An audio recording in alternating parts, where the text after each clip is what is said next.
This is the second episode in a two-part series, and the third and final story in a larger season.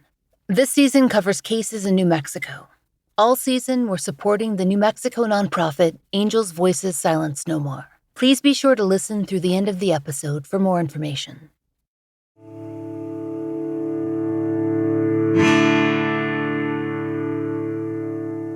This is The Fall Line. Last time, we began the story of the disappearance of Calvin Willie Martinez, whose family last heard from him on May 12, 2019. It was Mother's Day, and Calvin, known as CW to his loved ones, called his mother, Aldina Lopez, to check in. He didn't always have a cell phone at hand. Calvin's sister Becky told us that he tended to lose them, so he'd call from random numbers. But he would always check in with his mother, whom he was living with at the time.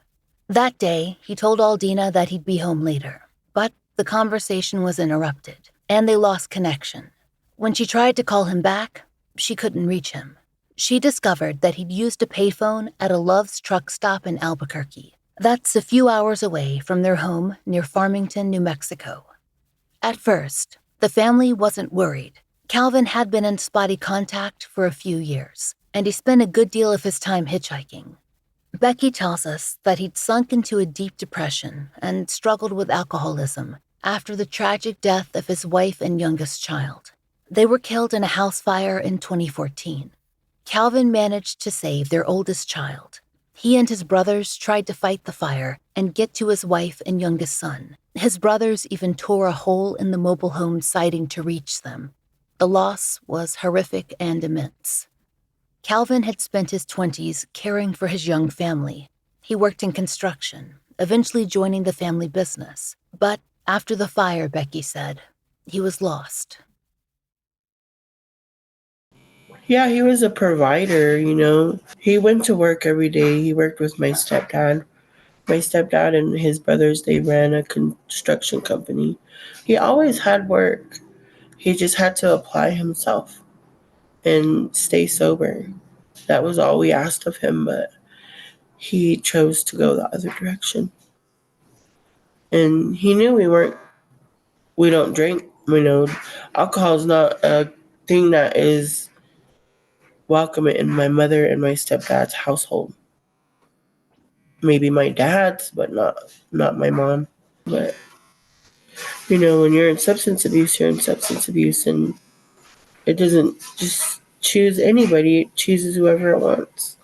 And some people are susceptible, some are not. His surviving son eventually moved in with his grandmother, and Calvin spent more time away from home. Becky said that he'd hitchhike to get where he needed to go. Though his family was always willing to pick him up, it's what Calvin preferred, and how they expected him to arrive home that day in May. But he never did arrive. According to a Source New Mexico article that discussed Calvin's case, Becky told reporters that he is the third person in their immediate family to be murdered or disappear, including, quote, her grandfather and an uncle. Becky was quoted as saying at the time, quote, I'm probably the only one in my family that's going to recognize that's 3 generations in a row. That shouldn't happen. It should not. And that's not all the Martinez family has faced. Last episode, Becky explained the traumatic effects federal boarding school programs had on both sides of her family. The fire, the search for Calvin, and the deaths of several more close relatives since 2019. Their large family, made up of siblings from first and second marriages on both sides, has suffered many kinds of loss. But Becky has still been looking for Calvin.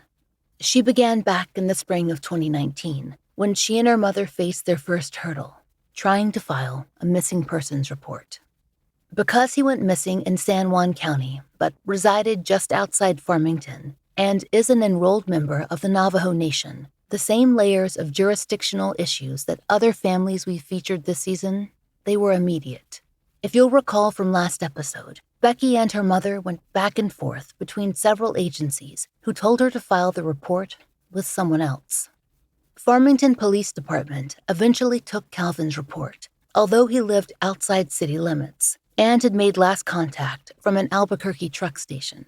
Once that report was filed, Becky assumed that the work there, at least, was done. But then something happened that she could not have anticipated. Last time, we told you that Becky had met with representatives from several agencies in the fall of 2023 to discuss Calvin's case and why there had been little investigation up until that point. But the reason for that meeting was not just an update. It tied back into jurisdictional issues, namely the closure of Calvin's case. It had not been with any agency for a number of years. When Becky attended the 2023 Navajo Nation Missing Persons Day in Fort Defiance, Arizona, she asked a Farmington detective for an update in Calvin's case. He looked into it for her, and he found out that his missing persons case had been sent over to Albuquerque Police Department, and thus closed in Farmington. But the case was never actually opened with APD. Once the detective found this out, he called a multi-agency meeting that day at the missing persons event. Here's how the case closure, and then the non-reopening, seems to have occurred. According to the report that we received, Farmington investigated Calvin's case from May of 2019 until January of 2020, and that's when Farmington's initial investigation ends. In January of 2020, the case file was closed on their side. That's because, after speaking with the Albuquerque Police Department, the report states that the FPD detective was told that Calvin's case should have been with APD. That's because he last made contact in Albuquerque. Thus, the case file was sent to the Albuquerque police. But, apparently, that missing persons case was not opened with APD. When that was determined, that multi-agency meeting we mentioned was held at the Fort Defiance event location to find out what had happened and to make sure that information on Calvin was in all the systems. The tape that we played you in the last episode is from that meeting. While checking into the information that Becky gave him, the detective got in touch with APD for assistance into researching Calvin's case. Per the police report, the APD detective who was assisting in the research, quote, stated APD will assist other agencies with missing persons cases. However, the law enforcement agency of where the missing person resides maintains the lead investigation, end quote. After that November 2023 multi-agency meeting, the case went back to Farmington, and it was open again after 3 years. A new detective was in charge of Calvin's case. His information was verified to be in NamUs and in NCIC. But it was a huge concern that for years there was no agency actively investigating his missing persons case. The Farmington Police Department did speak with us for this episode to update us on Calvin's case and to clarify a few questions, so you will hear from them a little later in this episode. There are a few new leads that could be useful beyond the Love's truck stop, and we need to discuss them. First, though, we've got to go back to when Calvin first disappeared. None of Calvin's close friends or family knew why or where he might be, but eventually, Becky was able to ascertain that he'd gone to a gathering in Albuquerque and that he'd left that party after some kind of conflict with one or more people present. She discussed that with law enforcement during her fall 2023 meeting. When they talk about a phone, you'll recall that we told you that Calvin often lost his cell phones. And what's unclear to us is whether the phone in question was actually Calvin's. More on that in a minute. Yeah, so he was at a party or a home here in Albuquerque, and then he walked to when he made the call to mom, was at a gas station. And so they followed up with the family here at the party. They knew he left, there was an argument or something happened there, and he just left walking. That's all they knew. So then that's the information they gave us, and then that's... Is that where they found the phone at? Because we had gotten a phone call from somebody, and then my mom told them that they had found his phone, and then it went dead from there. So I don't know. Where is that? Do you know where that phone is at? The person that had it called my mom, and then it never answered again. And see, my mom gave that information to somebody, but maybe, I don't know, it got lost in the way. Well, apparently he had that phone, And they called my mom, and they were trying to give the phone back, I guess. I don't know. Okay. And I think that's where it went from there. I'm not too sure. The phone to me? Yeah. With the party, I guess. Maybe that's how they found the party. Was with the phone. Okay.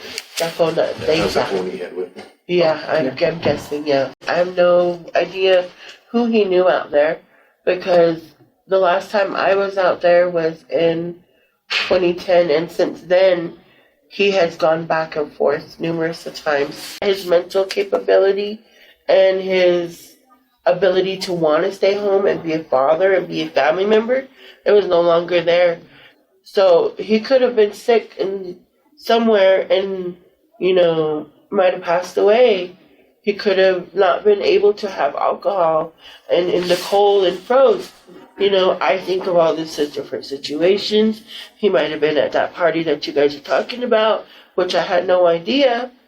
And he walked to the truck stop, and maybe he got stolen from the truck stop. I don't know. All these things go through my head, and I'm sure they go through you guys' head too, because you're trying to figure out where the person went. And I think it was your mom who said that. Yeah. Come down here for some family celebration. Then we went out to that house up there, and they said he got in a fight with somebody else, and decided he was going to walk home. Yeah, he's used to doing that, walking off. Yeah. To walk off to not have confrontation. Yeah.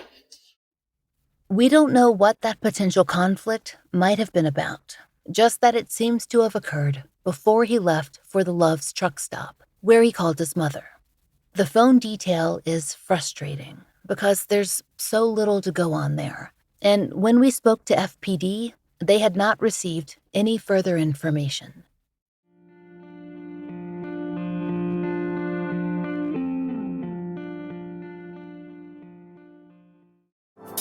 So, you're running out of closet space. But the good news is, you don't need to stop shopping. You just need to start selling with The RealReal. The RealReal is the world's largest and most trusted source for authenticated luxury resale.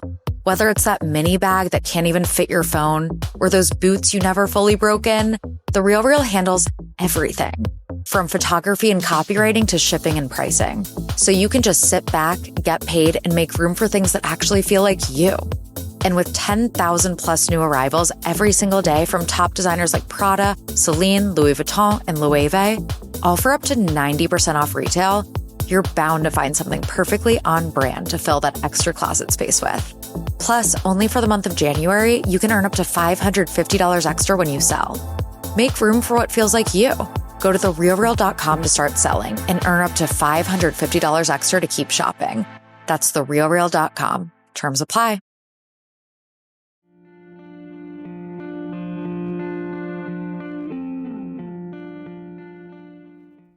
At that fall 2023 meeting, one of the points of discussion were possible leads. In the next clip, you'll hear multiple agents discussing that with Becky. Did you receive any information after he was listed as missing that he'd seen anywhere? Or anything that would show that he was alive? People had said that he had possibly been at the northern edge that week. Anywhere? The northern edge? The casino, right? Yeah, in Farmington. Nobody tried to pull video or anything like that? I don't think so. The casino they mention is the Northern Edge Navajo Casino, located in Farmington, so close to where Calvin was living at the time of his disappearance. To our knowledge, that tape has not been viewed. It may no longer exist. There's one other important lead, though, that has been picked up again. Calvin had an EBT card, and he used it on the day he disappeared. According to police records, the last transaction that they could trace took place on 5/12/2019, the same day that Calvin went missing. That purchase was linked to a dollar store in Grants, New Mexico, which is about 80 miles west of Albuquerque. And that's the most important piece of information that we have to go on in his case right now. We spoke with 3 members of the Farmington Police Department: Chief of Police Steve Hebe, Detective Davin Bedoni, and Supervisor Sergeant Justin Anaya regarding Calvin's case. Here's what they were able to tell us regarding updates and some clarifications on a few issues. Detective Davin Bedoni, who is the current detective assigned to Calvin's missing persons investigation, took over in January of this year. FPD does not have any of APD's paperwork regarding Calvin's case. Not being able to speak to the detective who received the report from Farmington because he's no longer with the force means that they cannot fill in some of those blanks. And since the case was not actually taken in Albuquerque, that only complicates things further. It's impossible to trace precisely what occurred after the file left her hands. That's why it's been hard to find out more about that phone. If the person who originally called Aldina could be re-interviewed, though, that could potentially be helpful, especially if he knows what became of that phone. There's more solid information on other aspects of the case, including what's been done since FPD has reopened it. Detective Bodoni told us that one new item has been to submit Calvin's photo to a facial recognition program that will help Farmington PD determine if he's been booked anywhere. That way, even if he's using a different name, his photo will still be recognized. The detective also verified that DNA is on file with Nemus, and he's also the detective who was able to sort out the information regarding the precise use of Calvin's EBT card in Grants, New Mexico. Though previous detectives had filed for that information, the output that they received back from the EBT office, it was not clear. So that purchase that seemed to be at a dollar store, that is the latest purchase you were able to find on that EBT card. Yes, such information was provided to me by Albuquerque Police. I worked with their missing persons unit, and they have an inside person that's able to look at that information and provide it to us. Previously, Detective Heather Chavez was a missing person detective here about 3 years ago. And she did a search warrant to try to obtain the same records. And it was unreadable. It didn't make any sense to us. So luckily, this Albuquerque police detective that I met at a missing person conference, he rechecked it again and came across this, and it's more readable. You can see date and time, kind of like your credit card statement or your debit card stuff, where it has a date and time, location. That's what he provided me, and that was something that I shared with the family, that he was most likely in Grants on May 12th. And it was the same time that he called his mom, I believe, from Albuquerque at some party that they had there. The EBT card was deactivated, and I think it was a month later. And I believe I wrote in my report, like in August, I believe, August 31st of 2019. So that lead is kind of done, but that was the last transaction. And so May 12th to August 19th, there was no transactions. And that's something the state would have done. Yes. Yeah. Okay. Yes. And that's the hard part is getting cooperation from the state, because that's a state entity. I think I would request that somebody mandate at least that they participate and help us out, because that's a big lead, especially with somebody that's homeless, that doesn't have resources. Yeah.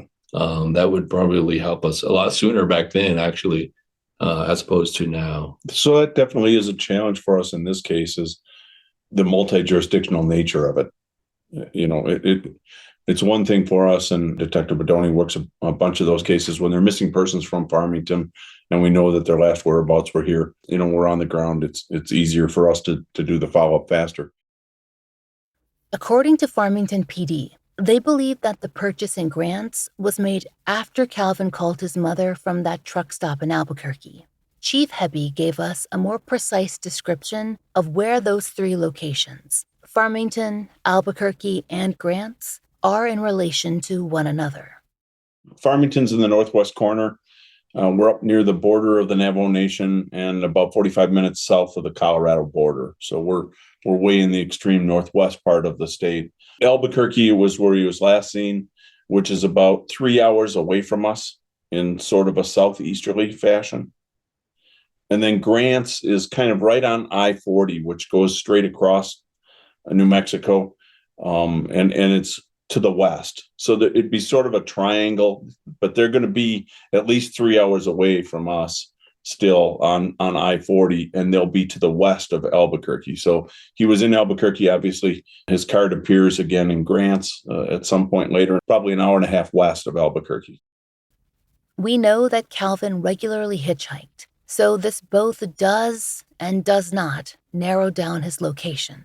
We can trace his movements for at least a few hours in terms of people to speak to, like witnesses at the truck stop and at that dollar store in Grants. But after that, the highway in Grants could have taken him just about anywhere. Previously, we mentioned that Calvin's mother received a strange phone call regarding possible activity on Calvin's health services account. That's something that Farmington PD has been trying to look into, but they have run into roadblocks. This time not investigatory, but administrative. They've been able to access his medical records, but HIPAA is creating issues regarding checking into possible insurance activity. Becky and her mother have been left wondering whether it was a scam call or something that could actually be a clue in Calvin's movements. Here's what Chief Hebby had to say. It's tough because even if it was anything medical related, everybody just goes to the HIPAA thing and it just complicates everything. So, and obtaining and getting records in New Mexico, we have to get a search warrant. We have to prove a crime occurred before we get a search warrant. So I don't know how we got one for the first time for the records, and they gave us a bunch of stuff that didn't make sense. I still trying to figure out how to get the state to comply with us. And I think like anything to do with Medicaid, Medicare, EBT, they should be open to helping us with our missing persons cases. I think that would be the best benefit. We don't have that now. I made a broad request recently to the state requesting on all my cases that I have open, and they did an input request as well. They kind of declined it, and then they kind of told me to contact them on an individual basis. But it's hard to get a hold of somebody like a point of contact to share information with. So they want like a subpoena, they want other stuff, and which just makes it difficult. So I just wish there was more cooperation with interstate agencies. Yeah. That's some of what I was telling you. Just in general, the complexity of the case is made worse by the multi-jurisdictional nature of it. Those answers are never satisfying to families or frankly, even to us, because those become bureaucratic issues, right? We don't want to see hamstringing our ability to do investigations. On the other hand, there's reasons that there's warrants and things like that, and that's kind of to hamstring law enforcement, right? They want us to show probable cause before we can get stuff on private citizens. So we're trying to maneuver that, not just in this case, but with all missing person cases. Because like Davin said, underlying it isn't a crime, right? The person hasn't done any criminal event, but from our perspective, we're trying to find them. We also discussed the possibility of a reward for Calvin's case and any awareness campaigns that could draw attention to bring in tips and leads. For context, we'd been discussing all the different kinds of awareness campaigns that I've seen in various areas, from digital billboards and yard signs to geolocated ads, and the gas station ads that NCMEC runs, like in the case of Raymond Green. Chief Hebby said that they've already been considering digital billboards, but that he'd also meet with his department to consider some of the other campaign ideas that we talked about. As for a possible reward, he had this to say. It's a little different for us up here. We don't have an active, vibrant Crime Stoppers program right now in the Four Corners area. But it's something that we could look to participate with other agencies. Even sitting here talking, we're kicking around different ideas, and we could do, sort of a digital billboard, which we have here in Farmington. We could come up with something to publicize it greater. I'm not sure Crime Stoppers in our area is the answer, but there will be an answer. Maybe it's Crime Stoppers down in Albuquerque. I'm not quite sure. So at this point, how can the public, and I mean both in New Mexico and everywhere else, be most helpful in aiding you in Calvin's case, outside of just sharing a flyer? Is there particular information that you were looking for that would be helpful for us to focus on? I mean, awareness is the biggest one, right? And so obviously, if you know where he is right now, that's the starting spot. But in general, what I think we would like is he was in Grants, and when we know that through the card. So anybody that recalls seeing him and had interaction with him, wherever that is, really from that roughly May 2019 period. We would like those people to contact us. So even if you don't know anything ultimately as far as where he is now or what might have happened, just those locations to help us pinpoint movement would give us more data.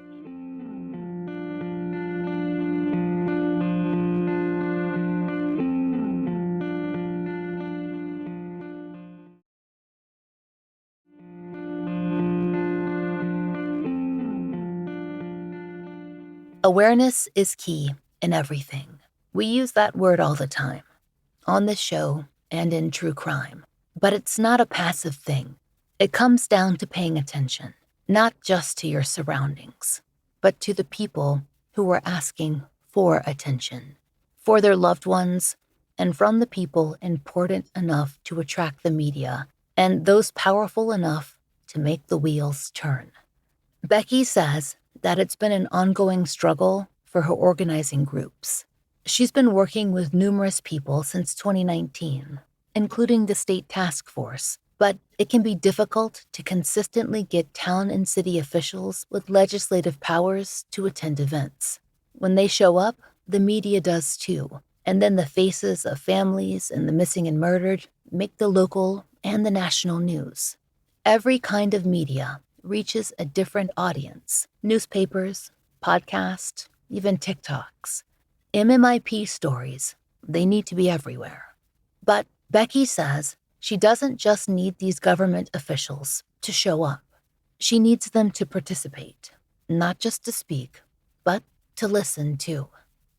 In the city, when we hold events for the missing and the murdered, you don't see the mayor, you don't see city council members, you don't see them coming out to support us. No. If anything, they're gonna go there for the pictures, and they're gonna be gone as soon as the pictures are done. We had to tell them to wait at our event for them to say what they needed to say, because we wanted them to hear what the families had to say before they got to talk. And we flipped it around on them this time. And that was this May 5th. They all talked about it, and they said that we need the families to talk first before any officials get to talk, because we want them to hear what we have to say.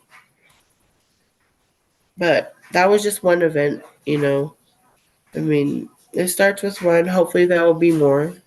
I'm really wanting to go back to school for Native American law, because we don't even have laws in the Navajo Nation to convict someone who is not Native that has committed a crime towards a Native American on the reservation. You can't try them. They're not going to be held accountable. They will get away with it. I hate to say it, because of jurisdiction and also because of ethnicity. And when I go to these seminars and I go to these, advocating conferences and trainings and stuff like that, it's not so informative.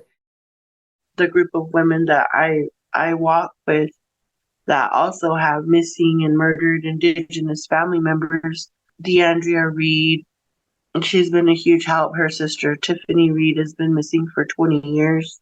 She advocates for her sister and many families as well.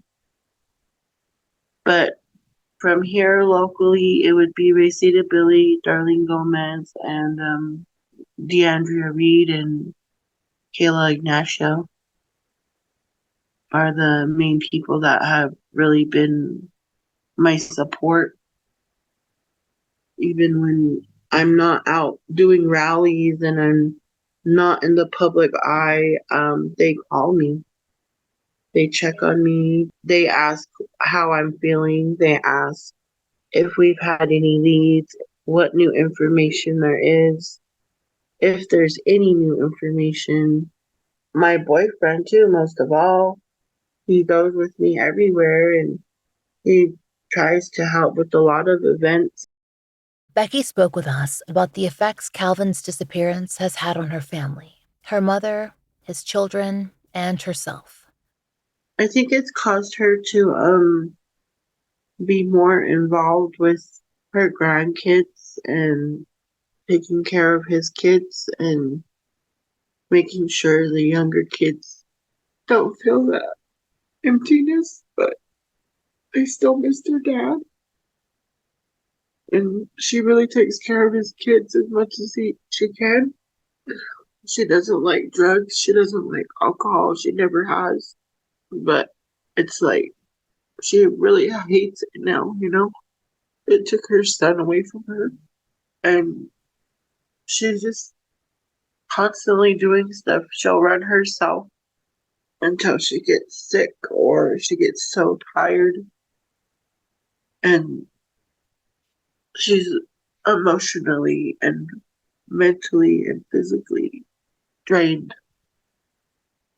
I think it just took a toll on the whole family, not just one person, because then it affects everybody. My mom takes care of my grandma too, so during the week she takes care of my grandma, so she's busy.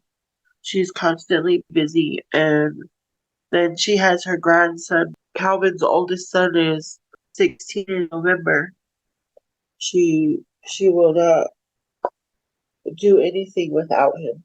If it's taking him to soccer, making sure he gets to his soccer practices and soccer games, because that's where his peace is.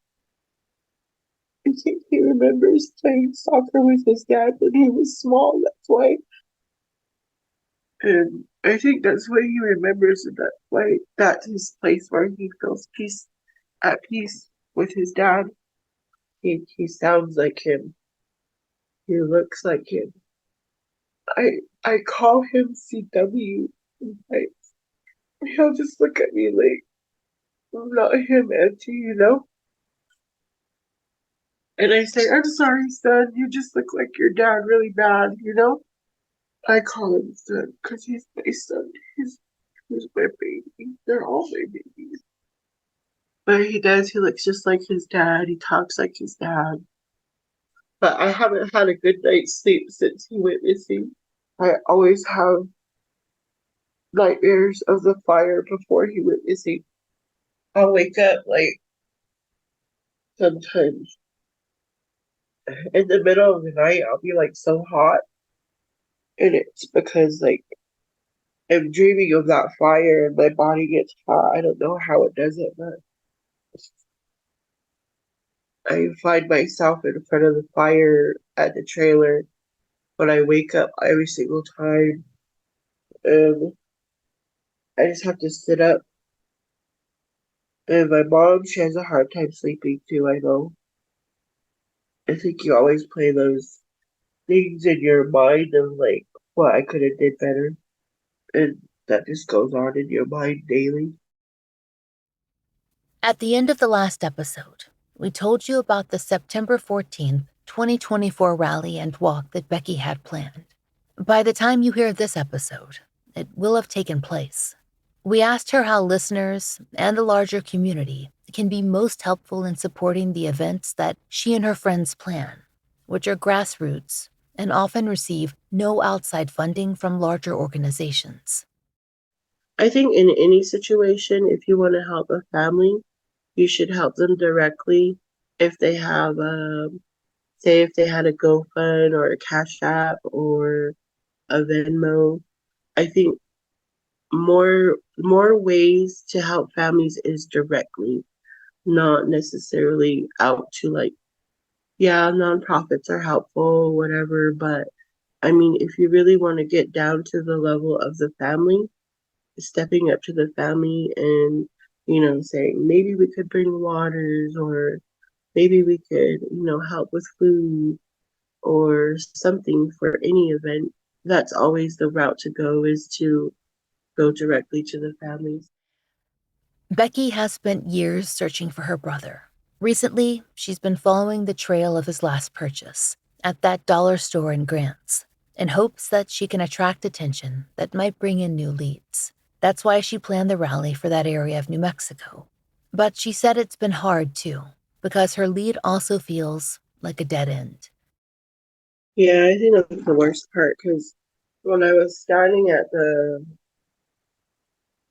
dollar store and at the gas station in Grants, my thoughts were, okay, he went to the gas station first. He probably got a shot. And then he walked to the dollar store.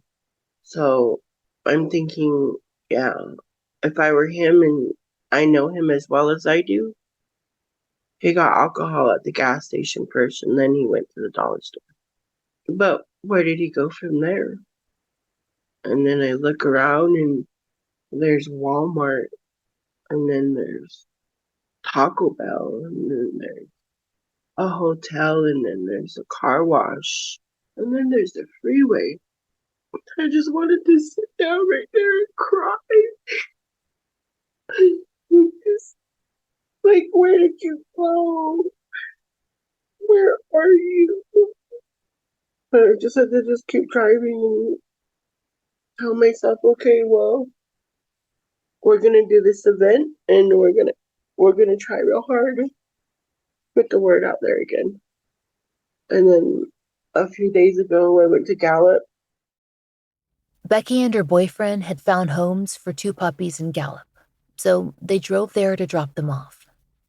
And then as we were leaving Gallup, we went onto the streets where the homeless were, and we're sitting in under the trees and stuff, and we handed out flyers to them, telling them that we were still looking for my brother. And I told them, you guys need to go home. Somebody loves you. And there's people go missing every day and people get murdered every day.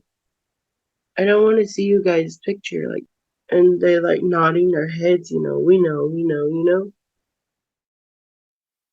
Becky hopes that someone would do the same if they saw Calvin out there somewhere. Tell him that his family loves him and that he should go home. We asked her what she wanted people to know most about him. When she mentions a daughter here, Calvin had another child who was only an infant when he disappeared, with a girlfriend that he'd begun seeing years after his wife's passing. But I think what I would want them to know is that he's a good person. He has a family that loves him. His mother and his sister have been continuously looking for him. His son misses him. His daughter now knows who her dad is and wants her dad home. And also that we are still looking for him, and we are not going to stop looking for him, regardless of the people that come and go out of our lives that say that they will support us and fall off. But most of all, that we're a strong family, and we're going to continue to look for Calvin, and that he was a hardworking man. He loved his kids. He loved his family. And I don't know why he would go missing. The only thing I can think of is that the loss of his family was just too much. And maybe he wanted to just forget about all of us. And maybe he's somewhere on his own. But if you're on your own, CW, we miss you and we want you home. And we love you. And I just want to thank my community and my friends that have been there for me regardless of the ups and downs. Because I don't think without them I would have come this far in looking for him, or even be on talking on a podcast, Never in a million years do you think you'll walk city streets filled with drugs, needles, and people laying on the floor looking like they're out of it. But I will walk any street with any person, any drug, and I will look for my brother. I will find him. So he was kind of like my first baby. I changed his pampers. I made sure he went to sleep. And when I went to sleep, he went to sleep. When my mom wasn't with me, I put him down for naps because my grandma said, take care of your brother, And it was always take care of your brothers. Take care of your brothers. Take care of your brothers. And I did. I did the best that I could. But I didn't know taking care of your brothers meant taking care of your brothers when you're grown up too. As we told you, by the time you hear this episode, Becky will have held her MMIP awareness rally in Grants. It's not going to be her last. If you follow our social media, you'll be able to keep up with Becky and other families' direct action in New Mexico.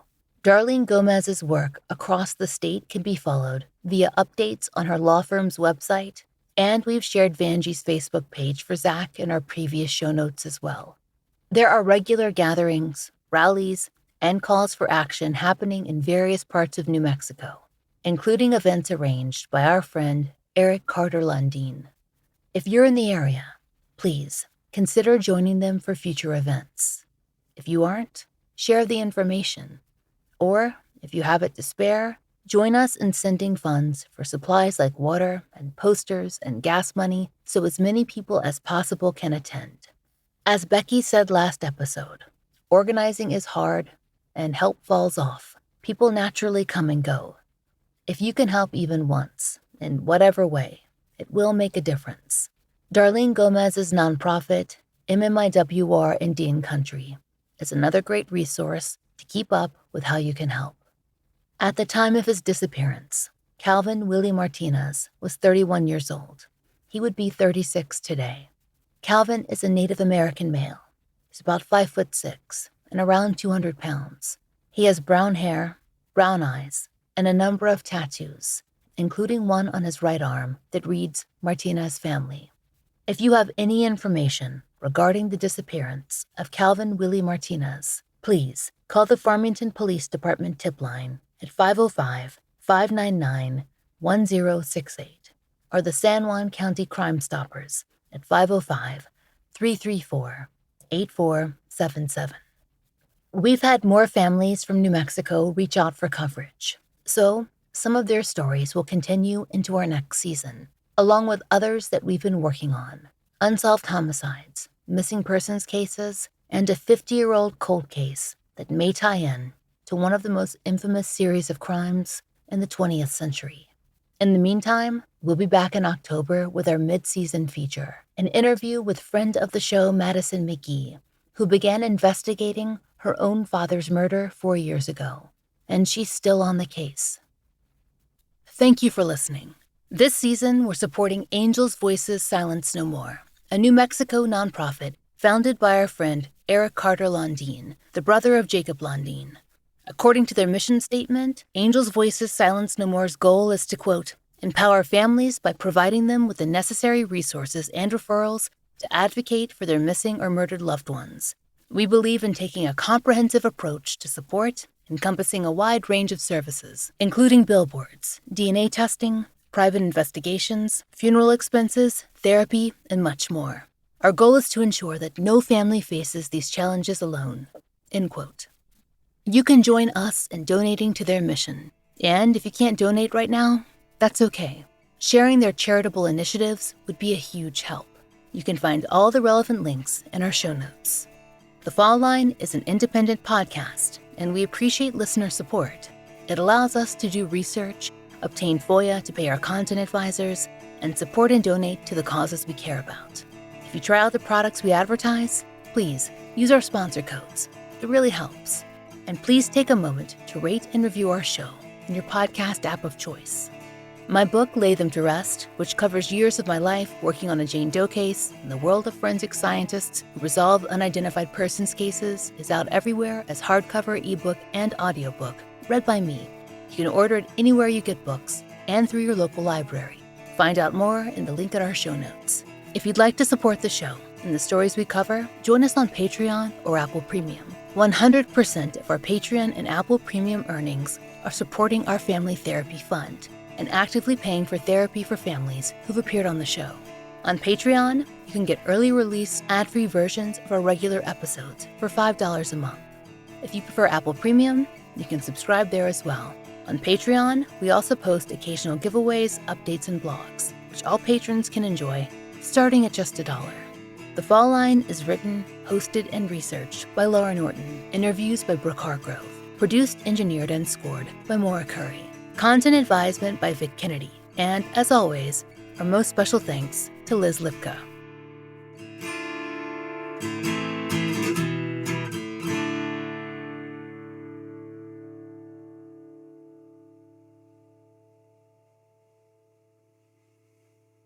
At Arizona State University, we've made online education better, smarter, and more personalized so you can go further in your aspiring field. I decided to pursue medicine once I realized that ASU did have the online program for biological sciences. You're still required to learn the same curriculum. You're still being tested on the same content that anyone would be tested on in person. The comprehensiveness of the program prepared me so well for medical school.